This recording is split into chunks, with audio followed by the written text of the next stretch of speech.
at the end of the day, Horford's success, I think, spoke for itself. He had a great playoffs last year. Was incredible again this year for the most part. And I mean, just the stuff he did defensively this year was incredible. He got the recognition that I think he deserved. I think it was second All NBA defensive team. I mean, I thought that was where he deserved to be this year. I think this year was a very accurate reflection of who he is. And he only averaged 13 points a game, which is what's so remarkable about it. But there were nights where they needed him to score 20, and he did it. There were nights where they needed him to get 7 assists and run point, and he did it. I mean, he does every little thing that they ask of him. And in the playoffs, I think his numbers start to actually look closer to the guy that he kind of is worth. I mean, hold on, I'll bring it. I think it was 16 and 8 in the playoffs. So yeah, 16 and 8.5, and he only had 3.5 assists per game this year in the playoffs. That's a surprise, probably because Rozier, I think, picked up a lot of the playmaking mantle in the playoffs this year. But so, he's like the ultimate utility player. And I remember, was it Chris Carter or Shannon Sharp or something like that said that he's a role player, and Al Could have been Chris Horford. Carter. Yeah, I thought it was some football player. They called Al Horford a role player. Maybe they called Gordon Hayward a role player. Actually, no, they called Gordon Hayward a role player. I know. Yeah, Chris Carter did because I gave him a hard time about it. That's what I'm thinking of. So that is, if you listen to his full 1.5 minute spiel about it, most of it actually was a really good analysis. And it's that Hayward and Horford are role players in the sense that they're not guys that take 20 shots a game. They're not guys that have to be ball dominant. They're guys that they can kick the ball and they can move the ball. They can attack quickly with it, and they go for their shots when they need to. But yeah, I mean, their game kind of is what you say a role player is. But it's just like how Draymond Green is a role player. And I mean, those guys are elite players. Those are all NBA players. It's just that not every single player's game is to score every single time. And the Celtics already have three guys whose main role is scoring, and then Kyrie also distribution. So Hayward and Horford in a perfect system, they're gonna function more like role players. So it's not a diss necessarily, even though it was taken that way.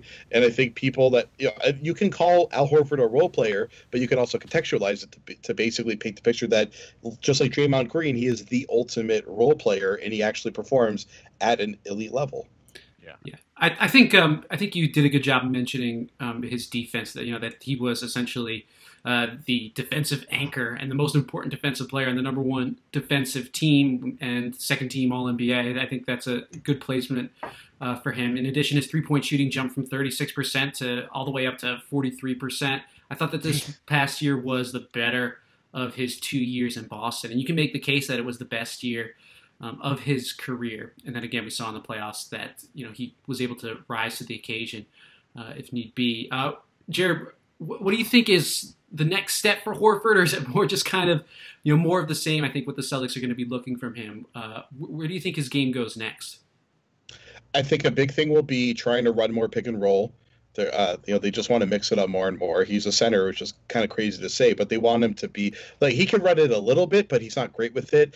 Horford, what's unique about him is that even though he functions like a modern big, his actual movement is kind of a lot like a traditional big, where he isn't like a KD or Giannis, where he's a 7-footer that can square up and dribble really easily. He still kind of protects the ball when he dribbles. He still kind of bounces with the ball, kind of more like a traditional center. So I think him being more comfortable facing up on guys, not needing to shield the ball whenever he's handling on the perimeter, that's probably the next evolution of his game, where he can be a much more legit pick and roll runner, where you can use either the other wings that they have to screen for him, or in two big situations you could have him run pick and roll with Baines or Morris or Yabusele, who will probably be the starter by the end of the season, obviously. And then of course Rob Williams, who will be All NBA this year.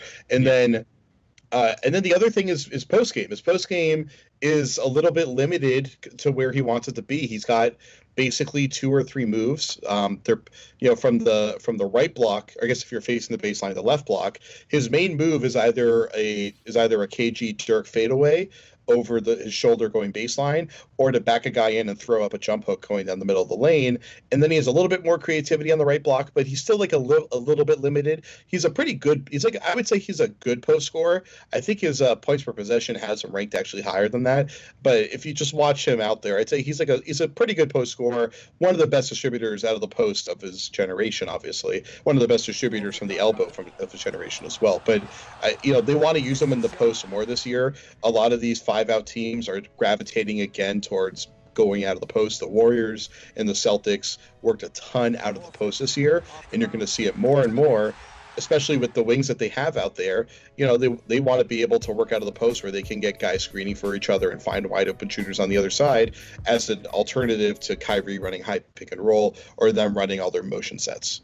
Right. You talk about being one of the best of his generation in terms of like post passing, whether it's high post, low post. Best of their generation is located in Boston's historic North End. It's our sponsor today. That place is Boston Barber and Tattoo Company. Boston Barber and Tattoo Company has become the A-list barber celebrity place for Gordon Hayward, Milan Lucic, Brad Marchand, Aaron Baines. Boston Barber and Tattoo is more than just Boston's most well-known corner barbershop. It's also a tourist attraction to hundreds of thousands of people that visit the North End throughout the year, including myself. Roy is my guy. Go see Roy if you ever get down there. That's Boston Barber and Tattoo, a North End landmark that represents the cultural epicenter at its core, located at 113 Salem Street in the North End.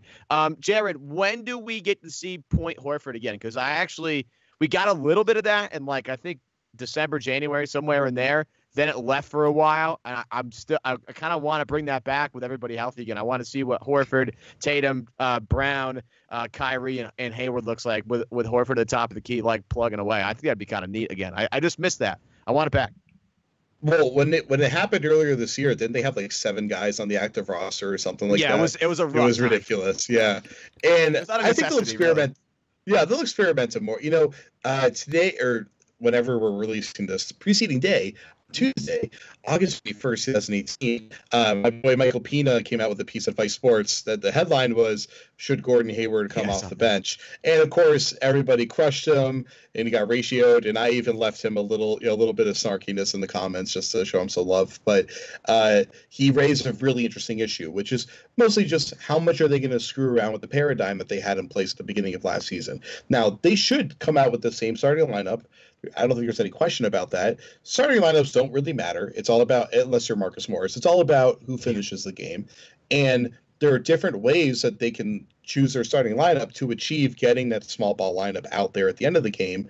But it would be really interesting to see if there's some matchups or at least some periods of rest where things set up that they don't have that many primary ball handlers out there, and Horford ends up running Point Horford in the second half of the first quarter. So when Kyrie's going to be sitting out a lot of games this year, Hayward probably will also sit out a lot of games. I would expect those guys to probably play 70 games, maybe even less this year. They're going to get a ton of rest.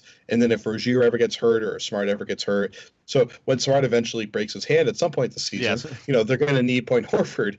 And so, or when Terry sprains an ankle in Puma shoes, we'll see what happens there too. But, they're going to want it out there because, frankly, they're going to be so good this year. And because LeBron's not out there, they're going to have the luxury of screwing around. And so I feel like a South Park character saying screwing around so much. But so, okay. There's a difference. They don't want to waste games. They don't want to throw away games. But there's going to be a lot of nights where they probably have a really comfortable lead at the top of the East, and they want to experiment with stuff. Just like how Steve Kerr said this summer that he's going to have his players do more timeouts, coaching, stuff like that throughout the year. Because, frankly, one, they need to mix things up to keep the team engaged when you're at an elite level. And two, it's good to use the regular season to experiment if you really are confident you're going to be an elite team, because you need to see what's going to work in the playoffs. And having Horford run from the top of the key is a really valuable alternative, because if you're a team with a mediocre center, you cannot guard that. It's going to destroy. Right. It's going to destroy the other team's defense. They're going to have a guard probably underneath the hoop to try to contain dribble penetration against a Celtics team that has 3 wings that are 6'8" and can all jump out of the building. So the Celtics, if they can pull that off, Horford. It's one thing to stretch Horford or have Horford stretch the floor as a shooter, but no one's going to leave him alone as a ball handler, and that presents you a unique opportunity to stretch the floor. And we've seen how it works with the Warriors. So whenever Draymond is handling the ball, it completely screws everything up for the defense. Right. That's Jared Weiss, Matt Ignall next to him. I'm Evan Valenti. We'll see you guys next time on Celtics Roundtable.